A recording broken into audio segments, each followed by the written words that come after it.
One. All right. And so with that being said, hello, and good morning, world. Thank you all for tuning in with us and welcome to the Early Morning Sports Talk podcast.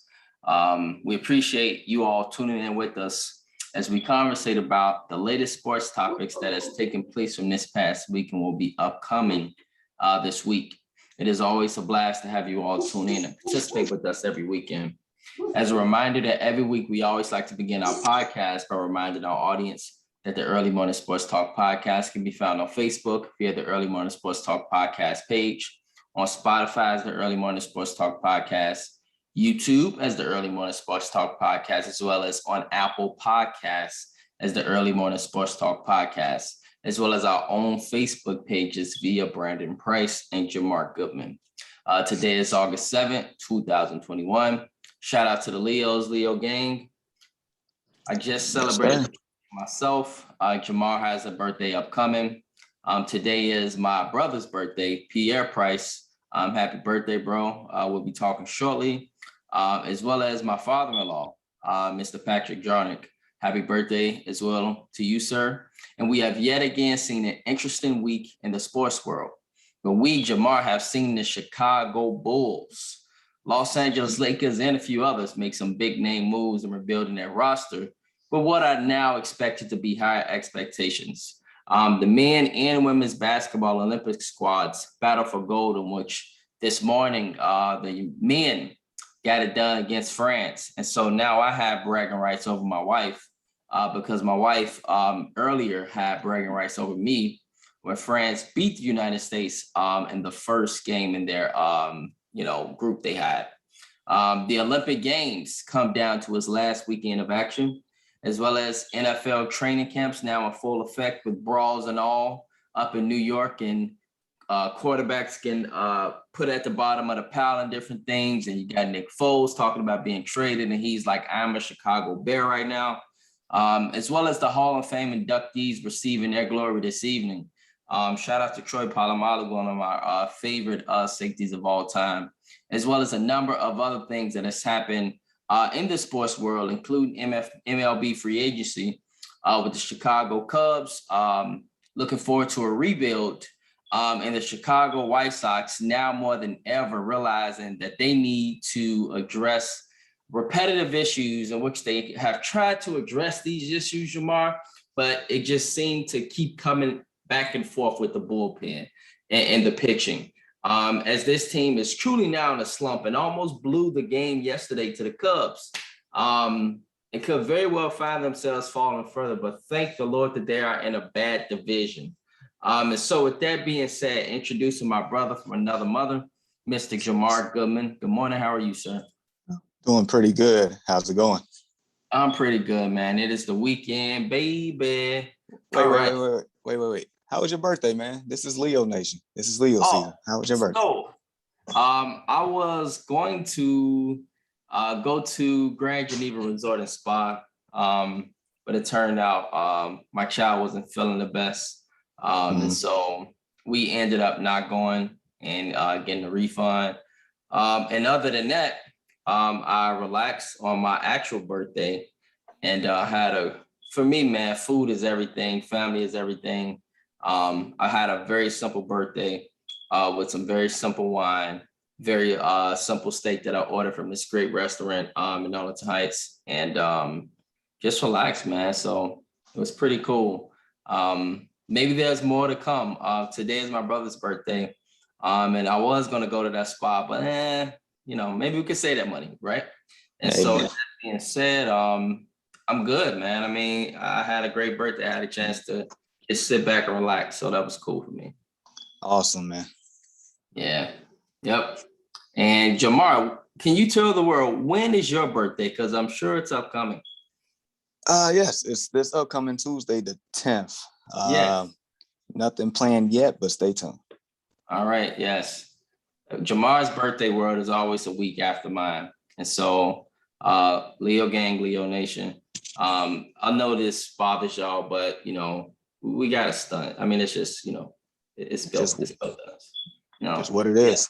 Yeah, period. And so Yes. All right, brother. So let's get into it. Let's talk about the various things that has happened in NBA free agency, right? And so we've seen a number of big moves that have taken place and have been made, including that of the Chicago Bulls.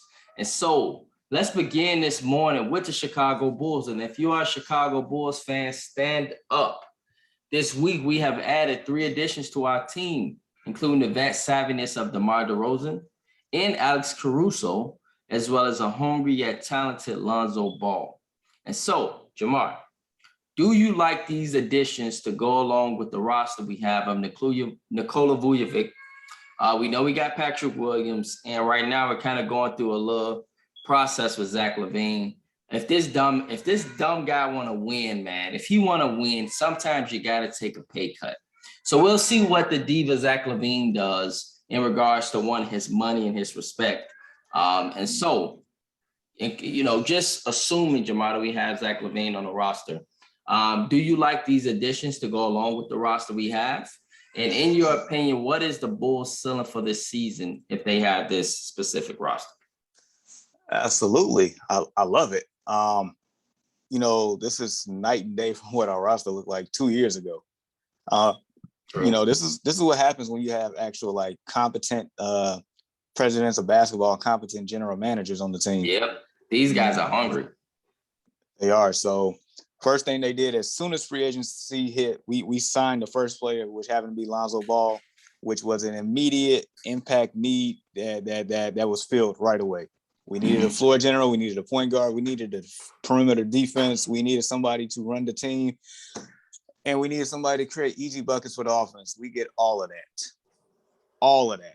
Yep. Then on top of that, we get Alex Caruso, which I'm fine with. I'm happy with it. That's more perimeter defense. That's somebody that's going to play hard. That's somebody that's not going to take nights off. He's going to bring the energy each and every night. And I feel like he's an underrated playmaker as well. So I love that move.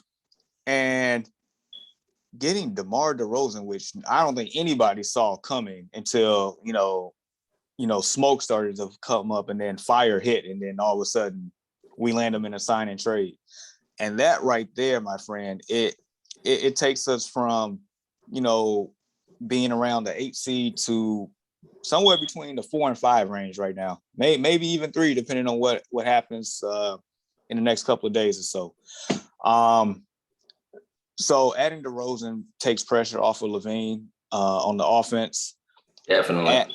Adding Ball takes pressure off of everybody. You won't see Zach LaVine having the ball in his hands all the time. Lonzo Ball's creating easy buckets in transition. That's probably going to be my favorite part of the offense is watching them run in transition. We can score a plethora of different ways. We can score inside out. We can go outside in. We can do mid range. We can do transition. We can run full court, half court. We can do it all now. Yes.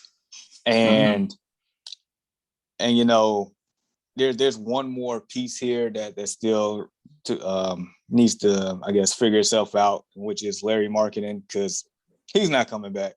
So it's just a matter of when and where he goes and if we can get any assets for him. We signed a backup center named Tony Bradley. I checked him out. I love the move. Everything that they're doing, I love. Even rumored of maybe possibly getting Paul Millsap and just a person to come off the bench. I'll take that as well. I love that. And so selling right now, I feel like we are a second round team that can like push somebody. We can cause problems in the playoffs. You never know. Injury here or missed shot there. You never know. You see us in the Eastern Conference Finals, but right now I definitely see us as at least a second round team that's going to cause problems. Yes, I'm with you, man. I love these additions. The Bulls and their front office, they have literally shown us, bro, that they are a lot different than our previous front office. It is like, as you mentioned, night and day. It is night and day. And it clearly shows what Gar Paxson, or Gar Forman and John Paxson have done this. those idiots, Lord knows, no, they would have found a reason to not pick up DeMar DeRozan. They would have stated that Lonzo Ball doesn't have a jump shot. That's how they think. That's clearly how they think, right? And so they would have thought just like the average brain, right? The average brain would have said this and that.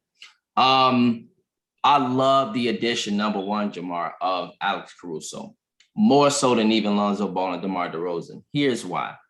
Not only from the vet savviness of winning a championship and having a big role on that team, but the underrated scoring. I freaking love it because he is capable on a given night to go off for 20 points. He's capable of hitting the three. I totally will have this guy on the floor in crunch time. Totally. When it comes down to the game, I got Caruso on the floor. The underrated playmaking, the point guard skills, okay? This literally is our backup point guard, bro, behind Lonzo Ball. But you can still put him on the floor as a shooting guard and go stick the next best defender or the next best offensive player on the other team. That's what you can do with Caruso. You can have him drive to the lane, get some baskets, get to the free throw line. You can have him hit some mid-range jumpers. That will be vital for the bench, bro. Vital for the bench. And we assuming that Caruso could come off the bench, but I wouldn't mind if you start the man some games depending on opponents. I love this addition with Alex Caruso. I really, really do. Very, very, very underrated. Not only the addition of Alex Caruso, I mean, we made some other splashes too, man. I mean, you know, Tony Bradley, I like this kid. I was actually talking to him about with my brother. And we've been talking about him and the highlights he's been making since last year. And somehow, some way he lands in Chicago. And it's great news for us. It's like, okay, we got somebody that can definitely be like a JaVale McGee 2.0. I love that because Nikola Vujovic, he's great offensively, but we need somebody that can be like, remember back in the day when we, had Joakim Noah, he used to, do his thing, but then we had Omer Asik, that guy that can get up, that can block, that can defend, that can dunk the ball in the lane once he get a certain, position in a post. This is what Tony Bradley reminds me of. It really makes me happy because the guy we gave up to Washington last year, and was with Washington in the playoffs. I can't remember the kid's name. It's now Gafford. Yes, Gafford is now a replacement back now. That potential is now back now. And so I'm loving that phenomenally. And then, of course, we get to the Lonzo Ball, who can break the ball down, fast break, very underrated shooter. He's going to find ways to make Zach LaVine's life so easy because now Zach LaVine don't have to have the ball in his hand. Zach LaVine now, bro, can cut to the basket more now than ever. That's beautiful. Okay. And now Nikola Vujovic, he got a partner he can really run a pick and roll with. I mean, Lonzo Ball got options here. He got options to run a pick and roll with DeMar DeRozan, or he got an option to run a pick and roll with Vujovic. And Vujovic now can really go off and get a lot of points, bro. He can get so many buckets now because Lonzo Ball is going to command the respect of the defense. He's going to command that respect. And if they don't respect Lonzo Ball, he can simply take it to the basket, or he can dish it out to various shooters, or even give it to DeMar DeRozan and give it to Zach LaVine, who not only is a great three-point shooter, but we know this guy's an all-star, two-time all-star, and can do various things on the court. Excuse us, Roy Jamar, he's having technical issues. He'll be back on shortly. And so I'm loving the addition of Lonzo Ball. DeMar DeRozan, he takes pressure off the defense. He takes pressure off Zach LaVine. And so with Zach LaVine, you got this guy, having the ball in his hand for the last 4 years for the Bulls. He don't have to do that no more. And even when it comes down to a crunch or a clutch shot, I trust DeMar DeRozan at times more than I would trust Zach LaVine. And we got that luxury now to be able to have DeMar DeRozan take the last shot or play his game in his mid-range game. And so there's so many compliments now on this team in various facets that can score buckets, that can play various styles, and that, got a lot of great height. And so I love it, man, because Lonzo Ball is a big guard, Jamar. He's a big guard that can defend as well. DeMar DeRozan's a big guard. Zach LaVine's a big guy. William Fick's a big guy. And so there's not only going to be height, and we know about the upside of Patrick Williams, which is my last point here. If this guy sends Jamar, he can become what I believe he can be, a Jimmy Butler 2.0. His ceiling is Kawhi Leonard 2.0 because he was brought in the league to defend. That's what he was brought in to be. Be that guy that can go stick a LeBron, be that guy that can go stick a Kawhi Leonard, be that guy that can go stick a, even a Giannis to a certain point. Like, this is what Patrick Williams is brought in the league for. And so I'm loving the fact that you got him there for defensive purposes, but his prowess on the offensive end, bro, is only going to do nothing but elevate. It can't do nothing but elevate. And it's remind me of the baby Bulls of the 2014, 2015, when they had Butler and he was brought in for the same purpose and developed his game and became what he is today. That's what Patrick Williams is on his way to being. And that's the scary part about this team, is the ascending potential of Patrick Williams. And if he can be what we believe he can be, and he turned out to have a great season, bro, yes, the Bulls can be very well held on Milwaukee's ship. They could be held on Miami's ship. They can even fight Brooklyn and get a ass a fight, a dog fight. And so, like you say, this is what Milwaukee did. They went out and got the best help for Giannis, right? Right. An injury came, boom, wide open field. You know what the front office said? We ain't gonna be like the dumbasses of Gar Farman and John Paxson and just sit there and watch these other teams make moves, and we just sit there and be like, all right, we're gonna wait for 2 years and next year and get the big splash. No, aggressiveness now. Win now. Win now. Now. Do like the Lakers, who we will talk about next, and just build the best team you can build, and let's just let the chips fall. That's exactly what they did 2 years ago. And they won a championship 2 years ago. Some people say they lucked up. Some people say Milwaukee lucked up. But hey, Jamar, it looks like it's a pattern here. You build the best roster you can, and when the playoffs come, you don't know what dominoes will fall. You just want to have the best squad out there if possible. Right. So, Milwaukee, I know they're great. I know Brooklyn's great. I know Miami just made a great signing with Kyle Lowry. And he'll be, great for the Heat for sure. He'll be great in the playoffs. I know that for sure. There'll be a lot of nice teams, Atlanta's ascending, and so they got a bright future. New York's, they dogs, it's nice, but on the same token on our end, we firmly believe that, the Bulls can definitely turn out to be a top 5 team in the Eastern Conference, maybe even a top 4 team. We just see what Philly got to say about it. I believe Brooklyn will be at the top. And I believe that Milwaukee will be right on Brooklyn neck. But outside of those two, everything else is up for grabs. And so shout out to the Chicago Bulls and their organization. It'll be very interesting to see what they do going forward with this team and with this squad that they have built to make Bulls fans now believe again. All right. And so, Jamar, you're good. Let's now talk about the Lakers. And so the Lakers, aggressive. They got Russell Westbrook, okay?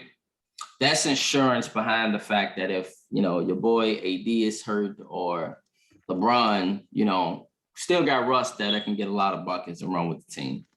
But you went out and you get Dwight Howard, okay? Savvy veteran, great athletically, we know. Can block so many shots, can get so many boards, and even can score underratedly. Give you a double-double every night. If he was a starter, he can give you a double-double. Dwight Howard. I mean, this guy is a Hall of Fame, in my opinion.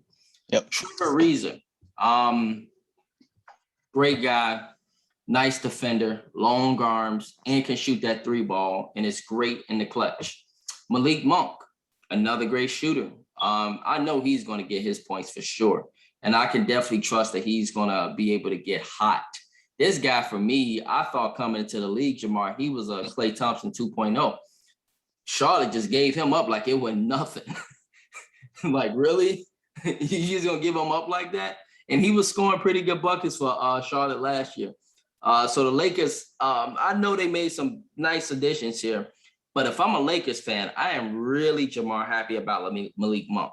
That's going to be buckets for sure. And I guarantee you, bro, he's going to be going off for 40 points probably I won't say every other night, but you're going to look up and you're going to be like, damn, every 15 games or so, this guy probably done hit about 40 points, hit about 30 points. He will be that special of a scorer. Carmelo, we know what Carmelo can do. He can ISO and he can definitely score the ball. He had a nice little run with Portland. Kendrick Nunn, another Chicago cat. Simeon cat. Definitely can drive to the basket, does his thing on offensive end, and he's a great defender. So he's coming from Miami. So he's going to bring a certain toughness as well. So you got phenomenal defenders of Dwight Howard, Trevor Ariza, Kendrick Nunn, and Kent Bazemore. That's another dog that's going to be right on the sideline, Jamar, saving every pass, going to be on the floor for every ball, going to be on the best team's offensive player probably. But if you can't, you can sick Trevor Ariza on him, or you can sick LeBron on him. And we know about when AD's healthy, how great of a defender he is. And so, just curious, bro, do you like these additions? And is it enough for you to claim this team now as NBA title favorites? I mean, they definitely made a splash. They did. It was definitely aggressive, like you said. I have mixed emotions about these signings. For one, in the back of my head is like, so everybody just taking the vet minimum because the Lakers don't have any money, but everybody taking the vet minimum. They ain't got no money, do they? And look what they did. That's wild. So everybody, I guess, coming in with the common goal. I mean, shout out to them for making that happen. I mean, who don't want to play in LA, right? It's LA. True. And then play with a great franchise such as the Lakers. And not only to mention that, get a chance to play with LeBron. And we know when he's healthy, man, he's when he's healthy, he's going to the finals. They would have won if he was healthy last year. Phoenix wouldn't have beat the Lakers. I promise you, they would not have beaten them. That's very true. I'm not going to go against that one. All right, so we briefly discussed Russell getting traded last week, and then we said we'll wait and see what the rest of this roster, fills out to, and they added some names here, some big names. It's like I have, well, to answer your second question, I mean, right now they are the best team in the West, so I expect them to get to the finals. But I have two things that I guess they will have to figure out, and once they figure it out, then I guess that's a wrap. One, the shooting. I know you mentioned Malik Monk, but outside of that, they really still lack shooting overall. They need another piece. Somebody that can, because Malik Monk can score off the dribble, and that's great, but you might need somebody that can catch and shoot. Yeah, that's what you need. I mean, Carmelo Anthony has been better at that, but I still won't, consider him a, knockdown catch and shoot. Right, exactly. Trevor Ariza, I'm not counting that anymore. Like, because a lot of these names, like, they're past their prime. They are. So it's not like you're gonna get the best version of themselves, but maybe just enough. The other part is the defense. Like, they do have names that can play defense, but I don't believe that their defense is gonna be as good as it has been in the past couple of years. They let a lot of those guys go. You got older guys out there. I mean, outside of Anthony Davis and Dwight Howard, I mean, I think everybody else is going to be taking nights off. That's because you think Kent Bazemore going to take a night off, really? Yeah. I feel, well, not so. Kent Bazemore is your buddy, Jamar. He looks just like you. He's my doppelganger. I get it. Yes, I understand. Yes. How can you say Kent Bazemore, a young body, everywhere he goes to the playoffs? And I think it's because of his effort he puts on the court. I'm not saying I get that, but I'm saying, like, I mean, he plays defense, but it's not like he's not locking down and shutting nobody down. That's just what it is. Believe me, if anybody who knows Kent Bazemore, is me. Believe me. He won't. Okay, he might not shut you down, but I mean, in the NBA, it's hard to shut anybody down. And let's keep in mind that rules are changing now. So this might give Ken Bazemore some more life here. On top of his great defensive prowess, is the fact that you can't do the James Harden 2.0 that many guys or the Trae Youngs of the world has been doing and getting to the free throw line off of. That rule has now been in effect and it will be in effect this season. And so that will give Ken Bazemore all the power in the world now to be all over people. Like, you know, wherever they go, he's gonna be right there. I hear you. We'll see. I just know at times I seen myself get cooked out there. That's all I'm saying. But I mean, all in all, I mean, as long as these guys, are healthy when it's, when it matters the most, then they should be right there. I still have Brooklyn as favorites, but they should be right there though. Yeah. When it comes to the Lakers, I love this. I love these additions. I know Ken Bazemore, you say these, take nights off. But the fact is, you were talking about Trevor Ariza, Carmelo, and the age of these guys. But Ken Bazemore, he's young still. So I like the fact that you can put him out there, and he doesn't even have to be out there in the last 5 minutes of the game, but he can be pretty much a dog for the rest of that time that he's out there coming off the bench. I'm loving the fact. What do you consider young? I mean, what is Ken Bazemore in his late 20s or early 30s? He's 32. All right, 32. Okay, that's not bad at all. I wasn't looking for him to be 37. I wasn't looking for him to be Trevor Ariza age or Carmelo's age. That's fair. And so these guys are very older, Ariza and Carmelo. But one thing about them is that they are not going to be waste. They won't be waste. Both of these guys can knock down threes. I can even trust both of them in late game situations. I'm loving that. I'm loving that I can trust both of these guys in late game situations from the regular season into the end in the playoffs, of course. I can trust both of them. I can trust Trevor Ariza in the last 5 minutes of the game. I can trust Carmelo in the last 5 minutes of the game because he can score the ball too. And so, Malik Monk, I mean, you can let him cook for 3 quarters. You can let him cook for the early part of the 4th quarter. Then that's like just mention that if, you got these 2 main guys healthy, it'll be like, all right, this is a legit big 3. And with a big 3, you just need other guys to play their roles. But not only are these guys able to play their roles, these guys are not just bums. That these guys can score. They can score. And so that's a lot of offensive prowess, I believe, for the Lakers. Yes, they are older. Yes, they might go out there looking like father time. But I believe that when the playoffs come, that squad will be ready. And that'll be that. And let's not mention that if Russ is on the court with a Carmelo, if Russ is on the court with an Ariza, they ain't got to do much because Russ going to be flying up and down the court.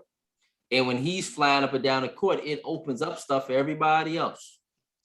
Everybody else. And so I believe that Carmelo, Malik Monk, and Trevor Ariza will get a lot of open shots, bro. They'll get a lot of open shots.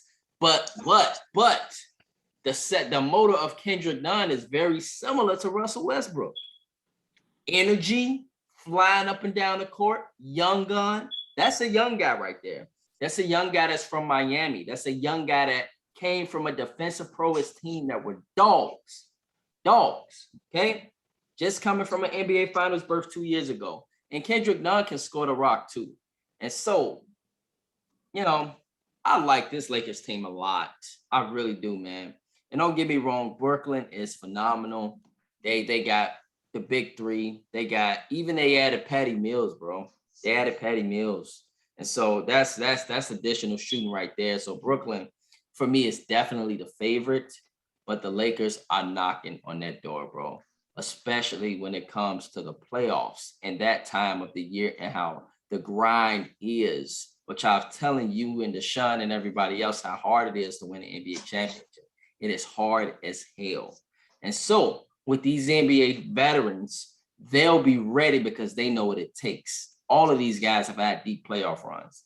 And so I like this Lakers team. Health is the one big issue with this team, not even the chemistry of Russell and LeBron and all of the other stuff. I believe Russell will take a backseat and he'll know when. And he's been around a while. He'll know when to, pump the brakes and things of that nature. And so this will be great to see. I'm definitely looking forward to this squad. All right. Men and women's Olympic basketball breakdown. We see, Jamar, that the men, they took gold last night or this morning. Our buddy KD, led the charge and passed Carmelo for all time on the scoring list. He passed up, I think, was it T-Mac number 3, number 2, Carmelo, and then number 1 now is, KD. And so I'm loving the fact that KD is just led this team, man. He's been the face of the Olympics, him and Simone Biles, and he delivered on this gold. He delivered. It looked like things were a little dim for this team, but once again, they were kind of letting us know, like, hey, we haven't even got our team. We, preseason, basically exhibition games. Everybody getting all worked up because of Nigeria beating us and because of Australia beating us. But they came back and they got revenge on all those teams with the exception of Nigeria, who they didn't need to get revenge on because they went 0-3 in the Olympics. So shout out to them because I was excited for them. They just didn't show up in the Olympics in the real games. And so, yeah, are you surprised that the men won gold? And just any thoughts and analysis from, your covering of watching, because I didn't watch the games, honestly, bro. They were late night, but I did watch highlights. So just any thoughts and analysis from the men and women's Olympic breakdown. You know what? Last night was actually the first time that I really watched them play. And so, I mean, no matter of, the different rules between international play and what we play, Kevin Durant is Kevin Durant. And like, it's nothing you can do about it. It's just not. And the way they was moving the ball, like you can definitely tell why, France is good as they are, because the ball movement, the chemistry is there. It's top notch. Mm-hmm. But at the end of the day, I mean, United States have the talent, and then once they, figure you out, then it becomes surgical at that point. It becomes execution. It just becomes efficient basketball. And, Durant doing his thing, Drew Holiday, like, giving Fournier problems. I saw them getting frustrated and even get a technical foul. And a technical foul, I mean, that I think that holds more merit in international play than it does in NBA. So, I mean, from where they started to where they are now, I guess it's not really surprising. It's just more so them just, buckling down and, like, actually focusing and, doing their thing. Because at the end of the day, they are superior in talent compared to everybody else. And there's no way that Evan Fournier should be, like, dropping buckets on them all the time. Yeah, mate. He had 28 the first game, and I'm like, it is no way in hell they're going to let him do that again. Yeah, like, this man looked like an international superstar, but when we get back to the 82 game season, he's done more than a role player. So it's like, exactly, it's crazy, so right? That was Patty Mills was scoring. Patty Mills scored 30-something in the semifinal. I'm like, Patty Mills, but I'm like, all right, the U.S. just had some. They wanted to let him score, and they were going to shut down everybody else. That's what. But at least with Patty, like, I can see Patty. Like, I've seen Patty and my, do things like that, especially when games that count. But Fourier, I'm like, okay. But I mean, nevertheless, they got it done. As far as the women, I haven't watched a look at their basketball, but I know they play tonight against, what was that? Is it Japan or China? Because they just beat Serbia. Japan. Right? They play Japan. Okay, it's Japan for the gold medal, right? Yep. So I will make an effort to check that out because I really want to see it. I don't think there's no way in hell Japan beats the women. Probably not. No. Probably not. I mean, Now we're that's Brianna Stewart. Now we're Brianna Stewart. No. no. I told you she's the KD of the I'm about to WNBA. say she's the female Kevin Durant, so it's like Yeah. you know who she is. Right. So yeah, man. Anything less than gold, then we would be having. That'd probably been the first thing we would have let off with, and just dog them out and question Coach Pop and everything. That would have been first on the lineup this morning for sure. Yep, man. It'd been all over Sports Center. It would have been a debacle. So they handle business. Proud of them. Yeah, exactly, man. The U.S. men's did what I expected them to do. You know, we never panicked here on the Early Morning Sports Talk podcast. Nigeria, yeah, we lost, and yeah, the world has caught up. They have caught up a little bit, but at the end of the day, we still just have the best team. We still got the best talent, and it shows. The United States is a sport that is highly driven by basketball, but you got the work ethic that goes along with it here. And some coaches got work ethic, but the United States just got a certain work ethic, man. We do. And you go to other countries, Jamar, you'll see as example, they take a lot of days off. They do. And you be sitting there like, damn, this is weird. This is weird, you know? And you go here and you're like, wow, you know, we really grind here. We really, really grind here. That stuff shows up on the basketball court. It does. That work ethic shows up on the basketball court. And you can see it. And that's not even mention the freakish athletic gifts that these guys got, but then the toughness that they got from being raised in the streets. Okay. And you can go to other countries and you'll look at them and you'll see they thugness, Jamar. I'm telling you, bro, this stuff is true. Like you'll go and you'll see that they got thugs and you'll be like, wow, they a thug. Like I'm from the South Side, like they're a thug, really? You know? And you be sitting there like, man, they soft as hell, you know? And you look at it and be like, man, they soft as hell, like compared to over here. And you'll see that on the court for real. You'll see that tenacity. It's a difference. You'll see that grit. It's a difference. You'll see how they bang in a post. It's a difference. International, how they love to shoot that long ball. And in the United States, we don't mind attacking the basket. That stuff is a difference, bro. It's a difference. And it shows up on the court. It shows up in certain plays. And so the world, yes, they have caught up, but it's certain tenacities that Americans have that we just got from maybe it's oppression. I don't know what it is. From our environments of how we grow up.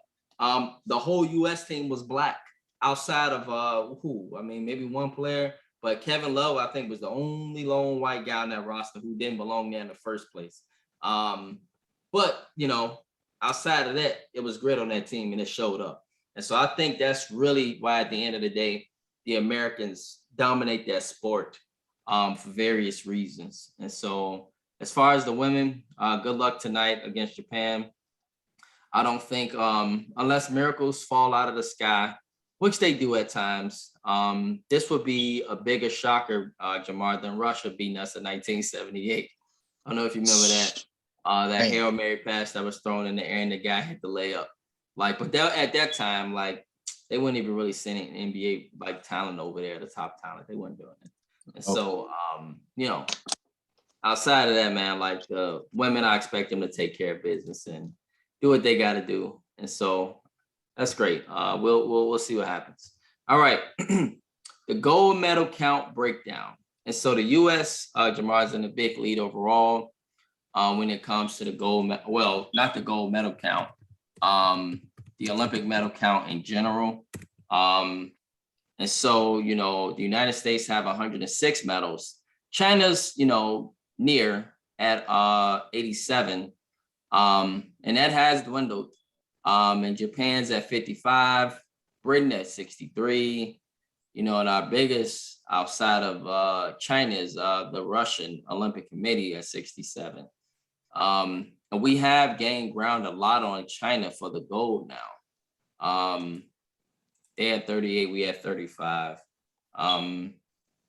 You kind of, you know, are you surprised that the United States leads in the Olympic medal count? No, I feel like normally in the overall medal count, that's what we do. It's just more so the gold ones that we always historically, from what I remember, us and China is usually right there as far as gold medals. Overall count, I'm not, because I feel because we're in more events. But I will say this, as far as the goal, I feel like there was I don't want to say we underachieved in certain events, but I feel like there was some. I'm with you. We did. And it could have definitely. I feel like we should have been around 40 by now. And things happen. Not going to point the finger at anybody because just to be in the Olympics itself is a tremendous feat. Mm-hmm. So no, I'm not surprised, but I feel like we got today and tomorrow left. So I think we can push it pretty close to them. I hope so. Well, we should have a goal tonight with basketball, so that should make it 36 at least. So we just got to figure out a way to get 2 more at least. So right. I'm with you, man. Let's just say if Simone Biles didn't do what she did. That's what I was thinking. I didn't want to say it like that, but I feel you. I know that's what you were thinking. But if Simone didn't do what she did, that's about 40 medals right there. Yeah. No, that's about 40 medals right there. And that's gold. We were close in a number of events where we got silver, right? We got a lot of silver medals. Let's see, with the silver count, we by far, bro, dominating everybody at 38. So that shows you, right? We were right there with a lot of events. I recall softball, I recall beach volleyball, I recall because softball, me and this guy Anthony Walsh, we were expecting the women to take care of business. They lost in the gold medal. Also, women's soccer, that should have been a goal. Women's soccer, that another one. That hurt. They lost to Canada, right? And Canada went on the win goal when Canada cheated. At least I felt like they did. That was clearly a foul on the girl, but somehow they just let it go.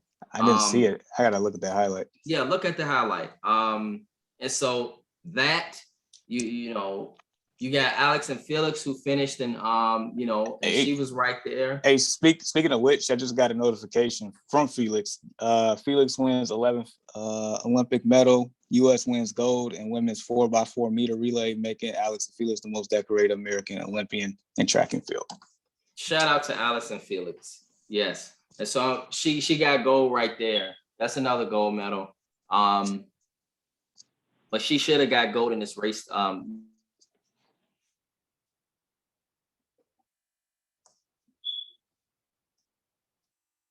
Seconds, and that's not even mentioning the losses in swimming, bro. And so there were a number of events we lost in swimming where we placed for silver or gold. And so, overall, though, it was great. I think the pandemic played a role in this, Jamar. And so when 2024 come, I think the U.S. will be back at its, usual ways. Not to mention that the world has caught up. They're working hard to catch up, but it's I think at the end of the day, man, it's the fact that we are a liberated country, at least in regards to allowing people to be themselves, allowing women, right, to do certain things. You go to other countries, Jamar, like for real, women are just housewives still.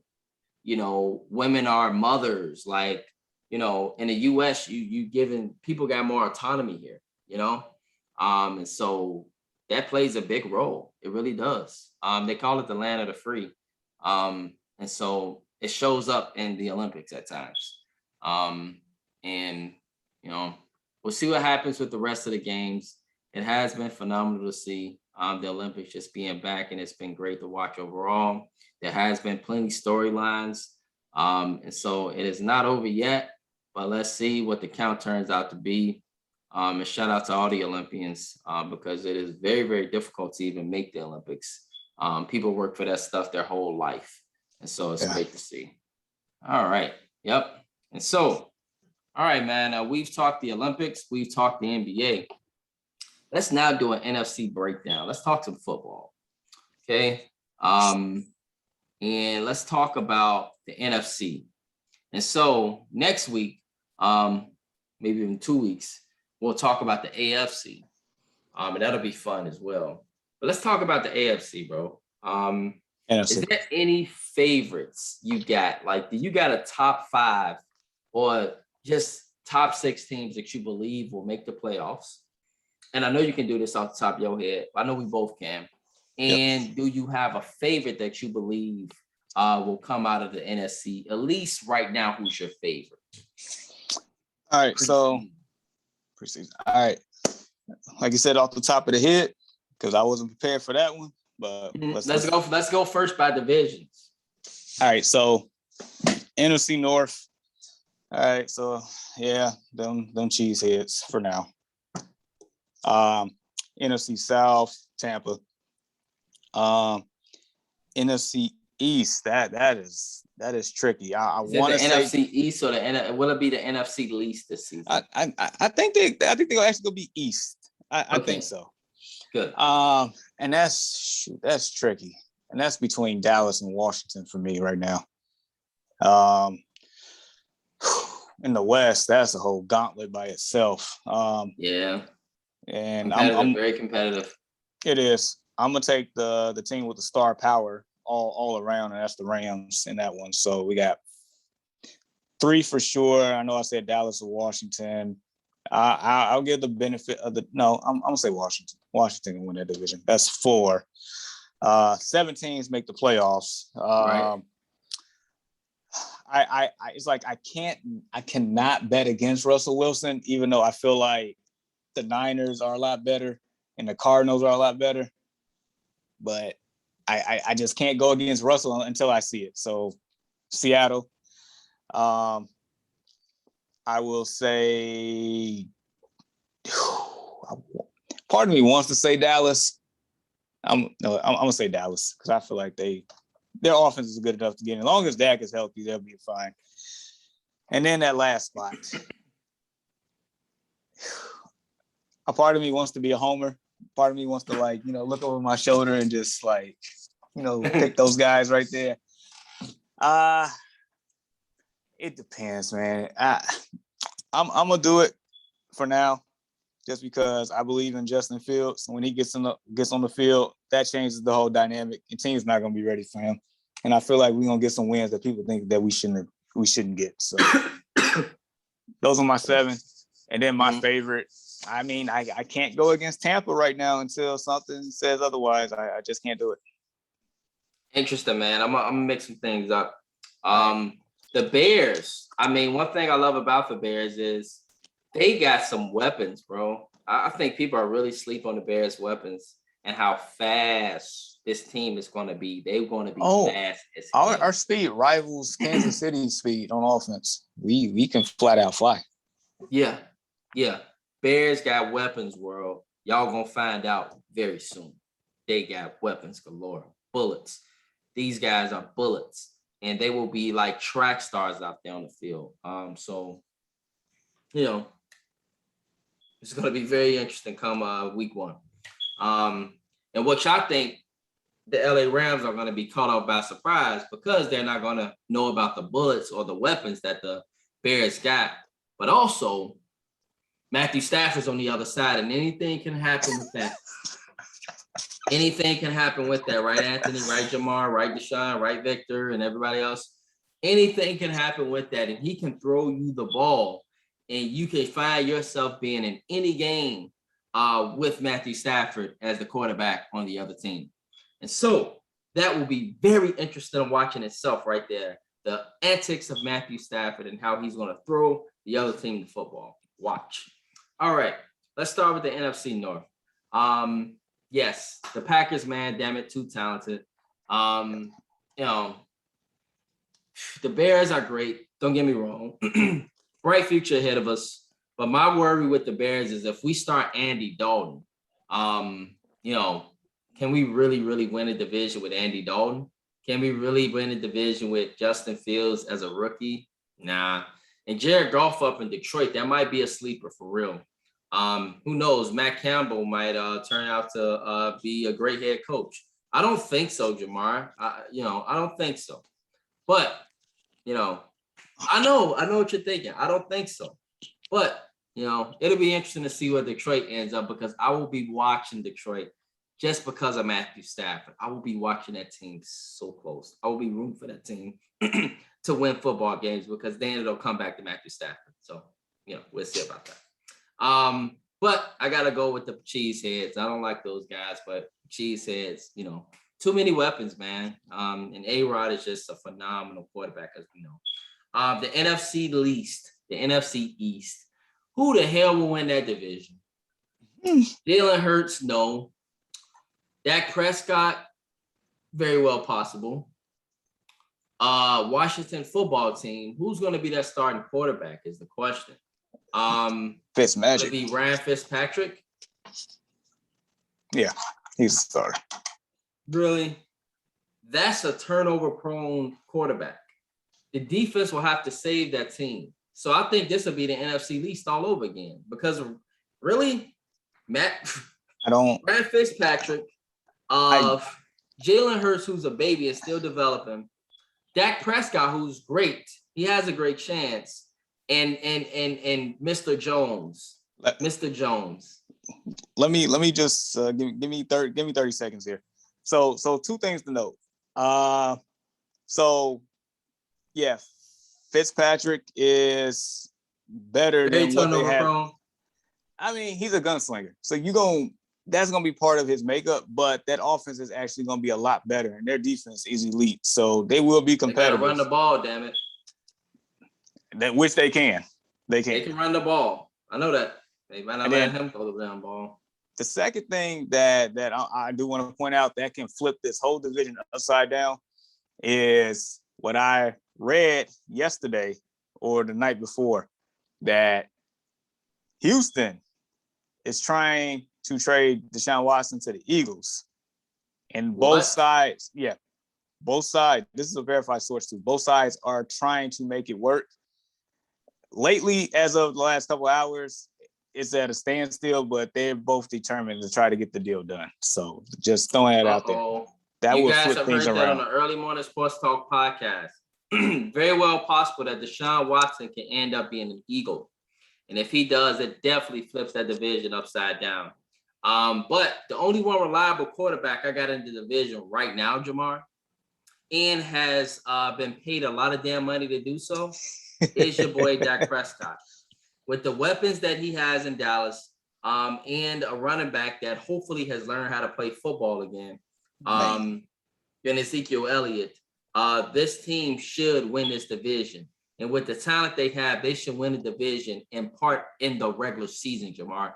This team shouldn't have to wait to week 17 as it does every year with the NFC East. It's week 17, the NFC East championship every year, right? It's the Cowboys. I know the Cowboys. And you and Stephen A and everybody else just expect the Cowboys to be the Cowboys. I do too. I really expect the Cowboys to be the Cowboys. But this year, damn it, you don't have Alex Smith, a smart quarterback in Washington. You got Ryan Fitzpatrick, who's a gunslinger, who's going to give the other team the ball. He's almost as worse as Matthew Stafford. And so, oh my gosh, oh my gosh. And so, with this being said, like, who in the NFC East can we really rely on outside of Dak Prescott? Only person I see, man, is Dak Prescott. Like, Ryan Fitzpatrick ain't gonna get it done. Jalen Hurts is a baby, and Mr. Jones up in New York, he getting thrown in the bottom of brawls. Reminded me exactly of Nick, the Van Gundy coach. Was that Nick Jeff Van Gundy? Jeff Van Gundy at the bottom of the brawl. I'm like, they're both from New York and the bottom of the brawl. Hold on, the Marcus Camby leg. Oh my God. Like literally at the bottom of brawls. And the coach getting all pissed off in the media because his quarterback almost getting hurt. Like, it's bad, man. In New York, they got players retiring after that brawl. That's bad. So, I don't think the Giants will win that division. Unless Saquon Barkley just comes out and he has a Walter Payton-esque season. Which is possible. But that's the reliable quarterback. So I gotta go with the Giants for that division. So in this case, we got the Cowboys for the NFC East, and we got the Packers for the NFC North. For the NFC West, this division, bro, I think produces 3 teams in the playoffs, especially since we got a 7-field playoff. I can see it. I don't think that the Cardinals will be a pushover. I don't think the 49ers will be a pushover with Jimmy G being back healthy again. Hello, Fantasy football has got George Kittle ranked as the second best tight end in the NFL, and Madden got him as a 96 overall. He changes games, ladies and gentlemen. With George Kittle on this team and the defense being what it is in San Francisco, and them still having that running back nucleus who can catch the ball, they can run the ball, they can do it all. That division is going to be lit. But the one team that I think is the best team in the NFC West, I am not going with Matthew Stafford winning the division. I got Russell Wilson and the Seahawks winning the division because my eye test tells me that Russell Wilson is the most reliable quarterback in that division. And so, with that being said, I got the Seahawks winning the division with DK Metcalf and the weapons that they have up in Seattle to eventually triumph the Rams, and they'll win a division probably in week 16 or week 17 or week 18 because we got a 17-game season now. But I don't see Matthew Stafford winning the division. Yes, even with 299 rated overall players, Aaron Donald and Jalen Ramsey. Yeah, that's the name right there. Jalen Ramsey. They'll miss Cam Akers. They'll miss Cam Akers this season, bro. They'll miss him. Okay? They will miss him. A lot of people sit there and try to disrule the running back. It is very important. And Cam Akers, bro, was one of the best running backs in the season in the second half of the season last year. That's going to be a big loss. I'm aware, but Darrell Henderson ain't no slouch either. So I don't. You sleep on him. And all right. So in that case, then you making my point. Then Matthew Stafford, if you wanted to win a division, you hand the damn ball off. Don't you go throwing the ball, Matthew Stafford. Are you listening to the Early Morning Sports Talk podcast this morning? You need to say that about Russell. Throwing the ball, because if you do, I promise you will give everybody a chance to win that division, even the 49ers. I'm going to say this point and this point only. Until DK Metcalf can shake Jalen Ramsey, they are not winning the division. All right, that's going to be a very interesting matchup, bro. You just do a lot of brownie points in there because DK Metcalf definitely has problems with Jalen Ramsey. But who doesn't have problems with Jalen Ramsey? That's the point. That's why the Rams winning the division. Well, it looks as if to me Seattle got more than just DK Metcalf. I mean, they don't have are we not talking about the little short guy that always comes up clutch in Seattle? Did you not see Russell Wilson get demolished in the playoffs by the Rams? I mean, I understand that. Yes, the Rams defense is phenomenal. I get it, man. I get that. Did Russell Wilson not just bash his offensive line trying to get traded this offseason? Does he not have nightmares about Aaron Donald and Leonard Floyd coming in and sacking him all the time? Who doesn't have nightmares about Aaron Donald? Okay, exactly. And they're in the same division. But defense can't always win you games. The quarterback plays a pivotal role. This is a quarterback-driven league, Jamar. Okay, and that quarterback got driven to the ground in the playoffs. That's what happened. And just like Matthew Stafford, if you get him a few hits, world, I'm telling you, he's going to throw you the ball. Who on Seattle's going to hit that man? Seattle, a few times, you're going to find yourself being like Jay Cutler was with the Packers. Ball is going to be lingering in the air, and everybody just going to be jumping up for it. Outside of Bobby Wagner and Jamal Adams, that defense is trash. Oh, man, please. Seattle's defense is trash. On 3 levels, okay? Jamal Adams and Bobby Wagner. That's it. And so, Seattle, that's my pick for the division, okay? Jamar can sit here and bloviate all he wants about the Rams. I think the Rams will end up in a wild card. I think, damn it, you better make the playoffs with the ratings that you got. With all this talent that you got on this team, you should indeed make the playoffs. So Anthony Walsh and Victor, they are on here and they're going nuts right now. So Anthony Walsh said, bro, literally everybody else, Kupp, Woods, Jackson, and Higbee. Jamar says that now, but when there was talks of him coming to Chicago, I didn't hear this talk. Ooh, Jamar. Wait. About who? Are we talking about Russ? This sounds like this is about Russell Wilson indeed. And so why are you trying to diss Russell Wilson now in favor of Matthew Stafford? Are you serious? Seriously, Jamar? This conversation.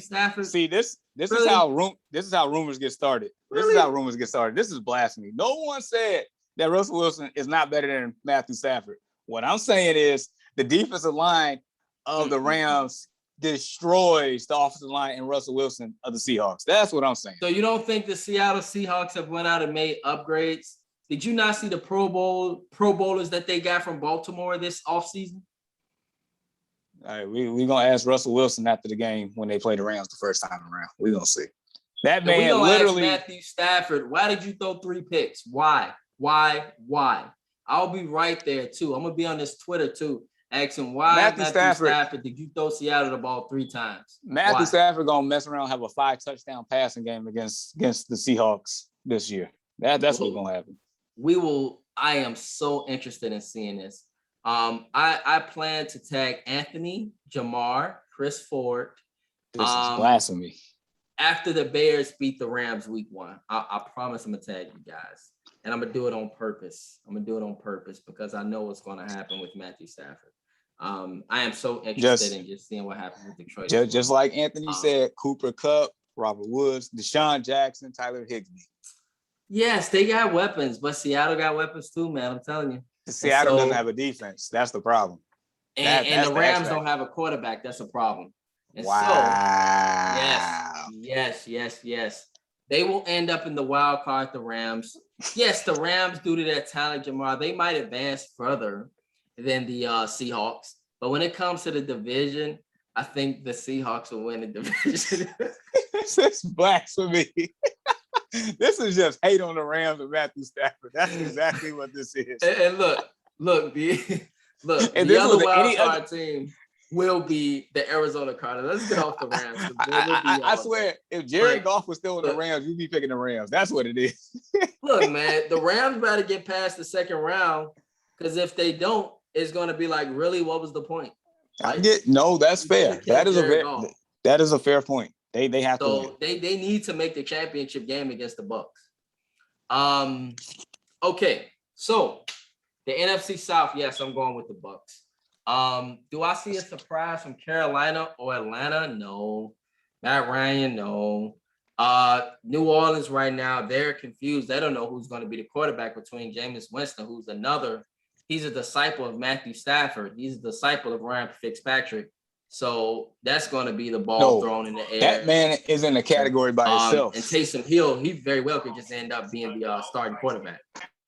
And so we'll see what's going on definitely in the NFC South. But right now, I think we all can agree, World, that the best team in the NFC South is the Tampa Bay Bucks. For that 7th wild card, Jamar, I got to go with the Minnesota Vikings for that 7th seed.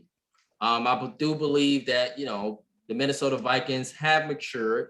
Their defense was young last year. They produce a good football team every year. They did play well going into the second half of last season. They even could have gotten that wild card from the Bears. And so with that being said, you got the Bears. I don't think the Bears make the playoffs this year. I love my Bears. I really do bear down. But I think they got some growing up to do on the offensive side of the ball. And so as a result, I think the Minnesota Vikings take that last playoff seed. But when it comes to the NFC champion, the NFC championship, damn it. I got Tampa going to the NFC championship. And a part of me wants to pick the Seahawks just because of Matthew Stafford. But damn it, with the great defense that they are going to have, I guess you can go with the Rams in the NFC Championship. Although I feel that the, Seattle Seahawks, if they played them in the playoffs, I think they'll beat them. Because it'll just be so much pressure on the Rams. It won't be nobody, counting on Seattle at all. And that's how you win in the playoffs. So, yeah, Tampa, I think, comes out of the NFC, bro. Too much talent on that team. They got bullets everywhere, Tampa. But the Rams, some people feel that the Rams can beat Tampa. I'm not going to go that far. Hell no. Not with Matthew Stafford. I feel like the hate that you have towards Matthew Stafford, like that really should be probably more so directed to Kirk Cousins and that blasphemous comment you said them making the playoffs. But you know what? You make me change my mind. Thank you, Jamar, for speaking up again, because this reminds me that I'm forgetting about Green Bay. So let's remove the Rams. I think the Rams go exactly where they were last year, to the second round. And, I think the Rams and the Packers meet again. it can be probably in the Coliseum up in LA, in that new beautiful stadium that they got, that they will reopen this. They'll open it this season, Jamar. And the Chargers and Rams will be, split that stadium. But I think, when I think about it, right, why would I pick the Rams over Aaron Rodgers and his greatness? No. Mm-mm. Mm-mm. So, I got a rematch for the NFC Championship between Green Bay and the Bucks, in which I think the Bucks, with Tom Brady, man, in the playoffs, I don't know how that dude do it. He just does it every year. And so I can't bet against that, man. I mean, the end result we agree with. Everything else that leads up to it is just blasphemy. Please look. The Rams, you can go get Matthew Stafford for stats. That'll be great. You'll have some stats, but you won't get far. You'll get probably to the second round of the playoffs, and that's your ceiling for this season. News.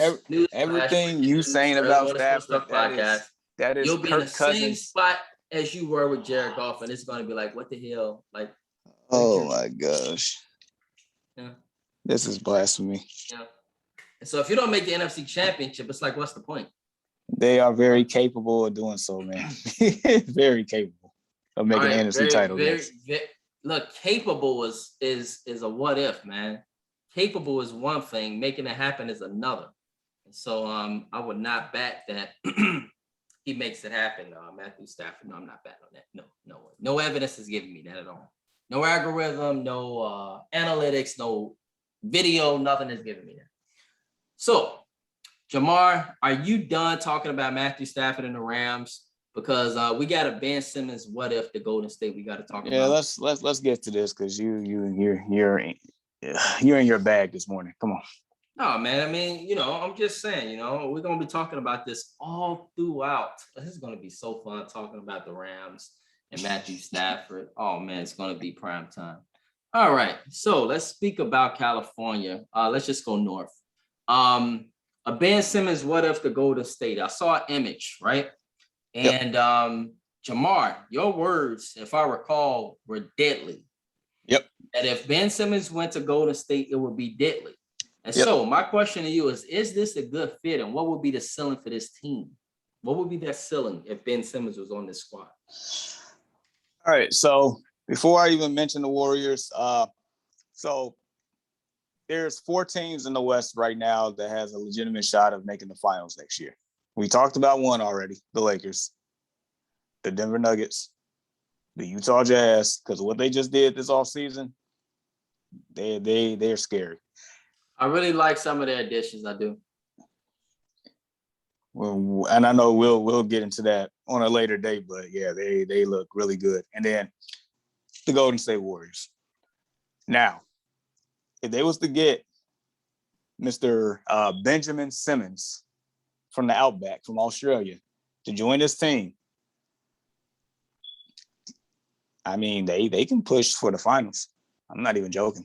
As long as Klay Thompson is healthy, and then you add him, and you just give up Wiggins and some other guys. No, Jamal, I'm confused.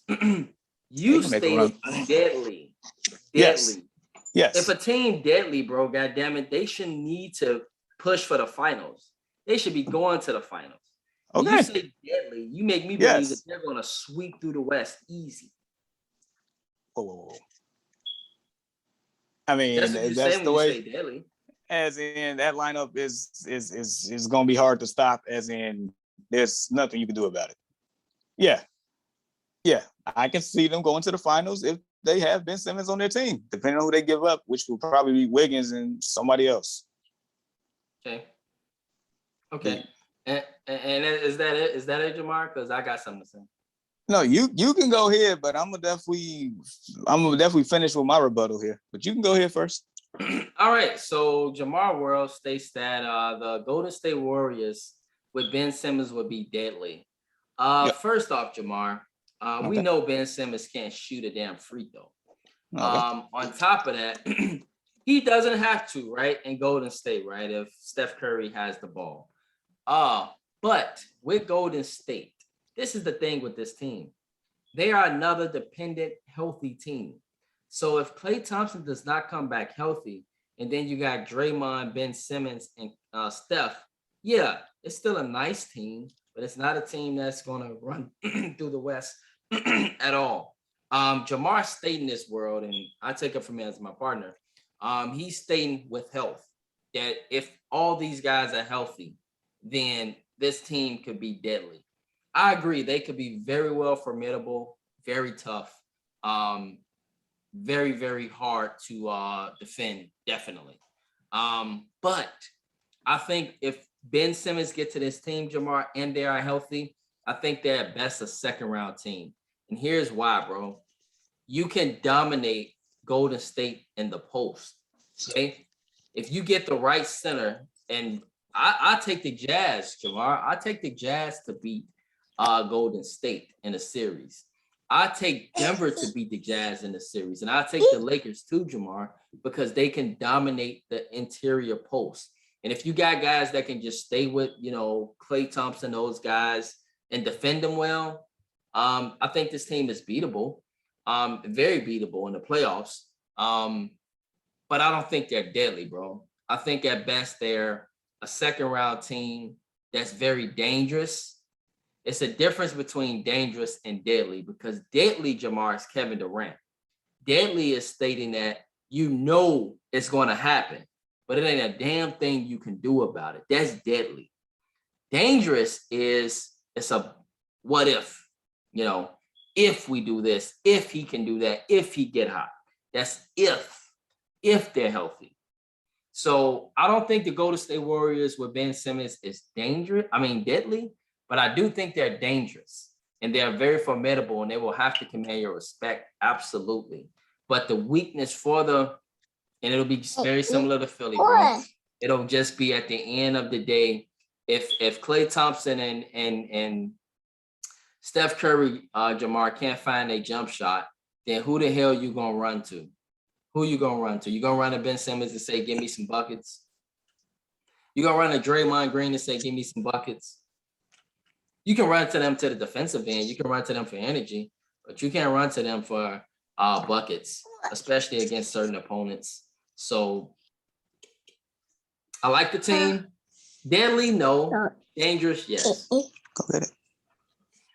Oh, you done? You done? Yeah, I'm done. All right. Yeah. All right. So deadly is the appropriate word here. I hear what you're saying. I get it. All right. No, they're not deadly. They're dangerous with that team. They're not deadly. No. They're deadly. With Ben Simmons, they're deadly. For one, you said about, the what ifs. I mean, we can say the same thing about Mr. Anthony Davis, because there's no foregone conclusion he's gonna be around, because that man is made of glass. That's for one. For two, talking about the post, getting killed in the post.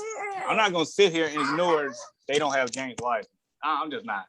That man, yes, he was a rookie last year, but he had an impact before he got hurt. I'm not gonna sit here and just ignore him in the middle. Three. So yeah, Ben Simmons don't have a jump shot. That's well known. The whole world knows that at this point. They do. But I'm not gonna sit here and ignore the man that can create open shots for everybody else, get easy buckets, because they got to focus on Steph Curry, focus on Klay Thompson. Like the Ben Simmons that we saw the last couple months would definitely be night and day from what he would be once he gets to another team, because his confidence is gonna be back. He's gonna be rejuvenated. He's gonna have a chip on his shoulder. He's gonna have a major impact. You're gonna see the Ben Simmons that's putting up stats from like 3 years ago than what you saw right now. That's a fact. And yeah, free throws, of course, he ain't gonna be on the line. You have the greatest shooters, and you're talking about the what is, they can get hot. You have the greatest shooting backcourt of all time. We're gonna worry about them getting hot? No. Was Steph Curry in his bag last year? We were talking about him as an MVP candidate, and that team didn't even make the playoffs. Like seriously? And then they bring back Andre Iguodala. You bring in these guys. They drafted well. Let Ben Simmons be the orchestrator of that offense and his defensive prowess. Yeah, it's deadly. It is deadly. They didn't even need to bring back Ben Simmons. Like Iguodala, because you got Ben Simmons. Like he's pretty much an Iguodala. Like athletic, great defender, lengthy. Iguodala can score more than Ben Simmons, and that's crazy. And so when it comes to Iguodala coming back, I mean, I'm like, really? They didn't even have to bring him back. That was just Iguodala wanting to come back really badly. He was doing whatever he can to get back to the Bay, which I understand. That's where his heart is. He won championships there, right? And they trying to make another run at it. And you add Mr. Outback from Australia to the team. I'm telling you, man. I think they'll be dangerous, but I don't think they'll be deadly. You can't be deadly with a guy who can't hit a free throw.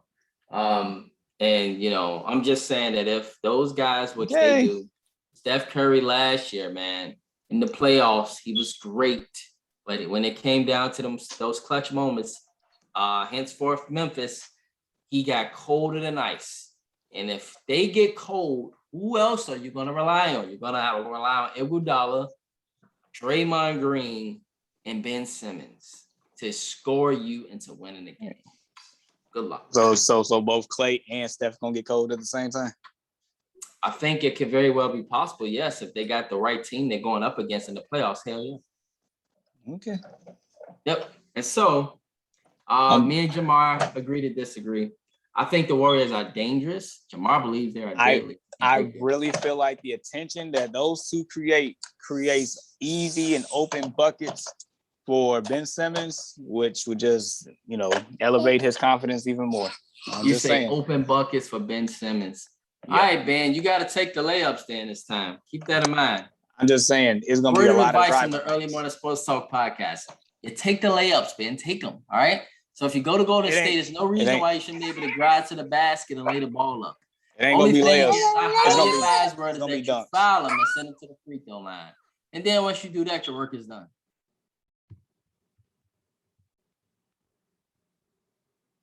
What? I mean, it's the truth. You let him drive to the basket, foul him, and your work is done. Coming out with a 0 points or maybe a point at its best. We'll see if it happens, because that's the only team he wants to go to right now, and he is ghosting the whole Sixers organization. So I think it's going to happen eventually. Yeah, man. He's in Australia on the Outback, waiting to get traded. So we'll see what happens with that. Kawhi back to the Clippers. Kyle Lowry to the Heat. The Bulls made their splashes. The Lakers made their splashes. Kemba to the Knicks. There's been moves being made, so it'd be very interesting to see what happens. So, all right. Cubs analysis. I think me and you both know, Jamar, that the Cubs are in a rebuild. They have been dropping games left and right lately. They gave up the last month. But we know they did their rebuild recently with letting go of Rizzo, letting go of Javier Baez, and letting go of Chris Bryant, in which Jamar, amazingly, all three of these guys hit home runs in their first game. And it just kind of made me think about Chicago. It just made me think about, guys just go to other places and they just do well when they leave Chicago. You know what I heard? They never really offered them contract extensions at all. They just said screw them. You want me to be a fan of that organization? I think not. Right. And so Javier Baez has been vocal, and Anthony Rizzo, about the organization. They've been vocal. And so we're not happy with the organization. So yeah, those guys got let go. And now they all have a chance to make the playoffs and have October runs, So that's good for them. It's very good for all three of those guys. But we'll see what happens next with the Cubs. See if they can make a splash in the offseason or something, because you still have the Cubs, you still have Wrigley Field. You still have one of the most popular franchises in baseball. On the other hand, the White Sox. I am not impressed with this team like that, Jamar. I just see weaknesses, bro. And I don't see a killer instinct with this team. And they often play down. They're good, but they're not great, if that makes sense. And they often win games that they could very well lose. And a lot of time they've been winning games, Jamar, in late innings, late innings, 8th, 9th, inning hits. and they win by 1 run, Yesterday, beating the Cubs, went into, extra innings and had to win off of, a 10th inning home run by Goodwin. And so the White Sox, I'm impressed. I'm happy that they're, first place in that division. But keep in mind that they're struggling, Jamar, with the Royals. They're struggling with the Twins.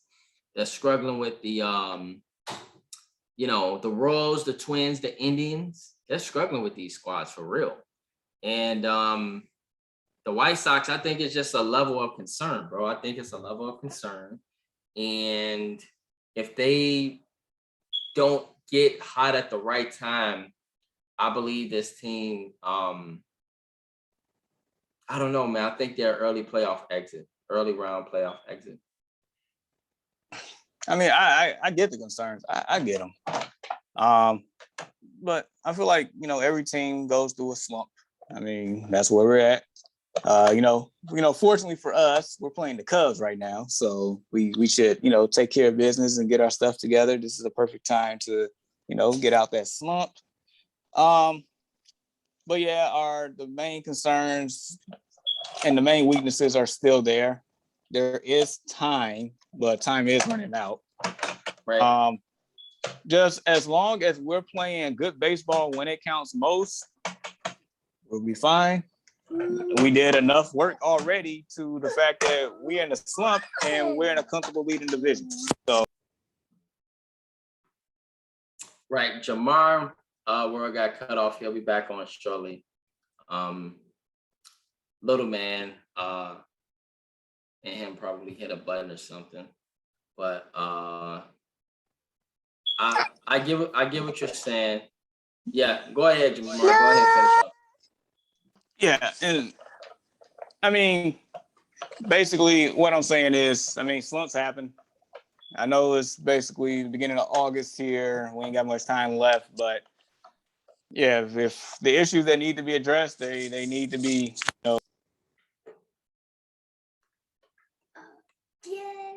Yeah, it happened again. Yeah, I think it's cord or something there that's can be touched or something. And so yeah, world, Jamar is just breaking down to us, the White Sox, and he's at least providing encouragement, right? So the encouragement is at least with the Sox, although there are issues with the bullpen. There are issues at times with the pitching. And even at times, the bats have been cold on the South side. The bats have been very cold in the midst of the summer. They do have the potential to get hot. Baseball is a hot sport, meaning that if you get the right momentum at the right time, you can make some noise.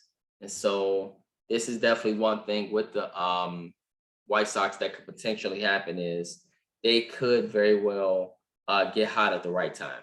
And so we shall see what happens with that.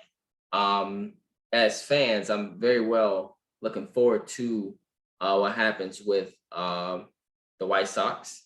I'm very well looking forward to seeing what occurs with them getting hot as well as the bullpen. And so, yes, that indeed covers our sports analysis for this morning on the Early Morning Sports Talk podcast. I thank you all for tuning in with us this morning and beginning your morning with us. Final thoughts and shout outs. As we head into the weekend, guys, remember that there is still a Delta variant out there. It has increased, it has grown, and there is a level of concern. And I hear that it is more deadlier than the previous, virus, although this is still COVID. And so, if you're not vaccinated, guys, wear a mask. Do it for everyone, not just for you. We need it, and the world needs it. In order to allow us to not go back into quarantine, which appears to be on the coming up, especially if we don't take care of our business. So let's keep that in mind, world. And so with that being said, thank you all for tuning in to the Early Morning Sports Talk podcast. We thank you all for tuning in with us. Have a great weekend and peace. You want to say bye? Go ahead. Bye-bye.